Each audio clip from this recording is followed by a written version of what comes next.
If you had to grow up too fast, if you became the caretaker, the peacekeeper, or the strong one, this video is for you.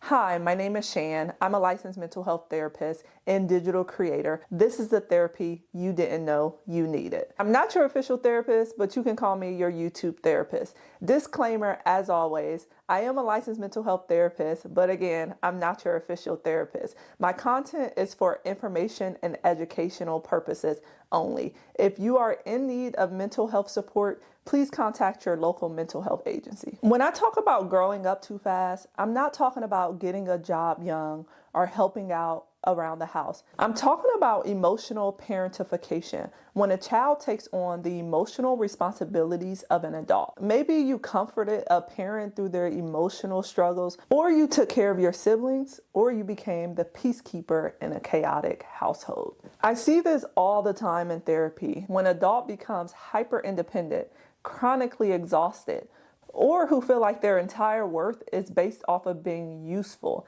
because they never got the opportunity just to be a kid. How this shows up in adulthood: you're the fixer who everyone depends on. You struggle to ask for help or to even rest without feeling guilty, without feeling like you have to be doing something. You feel disconnected from your own needs or desires because you're always focused on everyone else's. You don't feel safe unless you are in control. You may feel behind in some ways, like you missed out on being spontaneous or carefree or soft. That's not a flaw, that's a trauma response, because there was a time when your emotional needs was pushed to the side because of survival. So I'm going to jump into this notion of grieving. When we think of grieving, we often partner it with losing someone, losing a loved one, losing a close friend.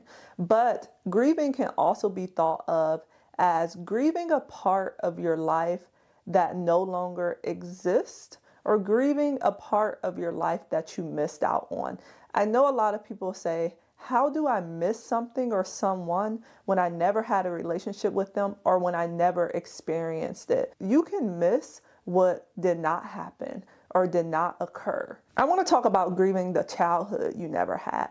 Part of healing is grieving what you didn't get. You may grieve not having someone to protect you, not having a safe place to cry, not having someone show up for your emotional needs, or having to be mature while you were still trying to figure yourself out. You're allowed to be mad for having to carry so much at such a young age. Oftentimes we walk around with this notion of, I had to grow up too fast, as a badge of honor, right? I have a badge of honor because I had to step up and be the adult in my household, although I was a child. In adulthood, some of those same traits may carry over. Why am I always helping someone?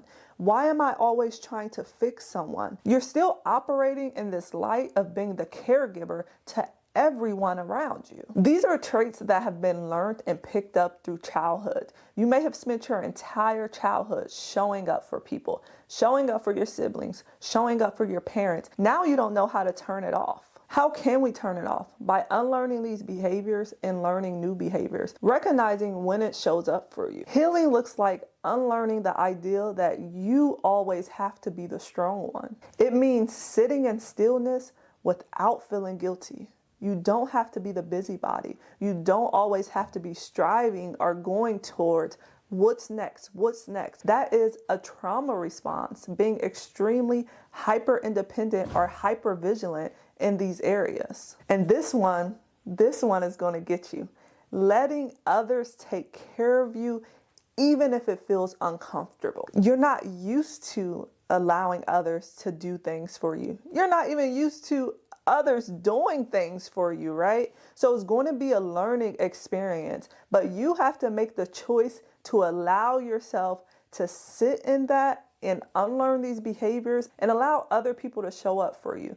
Also, express your needs. It's hard for someone to know what you need or how to show up where you're not even showing them where to start. And lastly, saying no without explaining yourself. It doesn't always need an explanation. You're allowed to say no and you're allowed to rest without feeling guilty. If this topic resonates with you and you've always showed up as the caregiver or the strong one, often feeling like your emotional needs get overlooked, I've created some digital products that can help you through this healing journey or this healing transformation that you're currently on. These digital products go over things such as setting boundaries, rebuilding self-love and self-worth, among other topics. If you're interested in these digital products, go ahead and click the link below to explore which ones may resonate with you. They're great for whether you are in therapy or you just started this healing journey on your own. No pressure, just support at your own pace. You're not broken. You're someone who adapted in order to survive.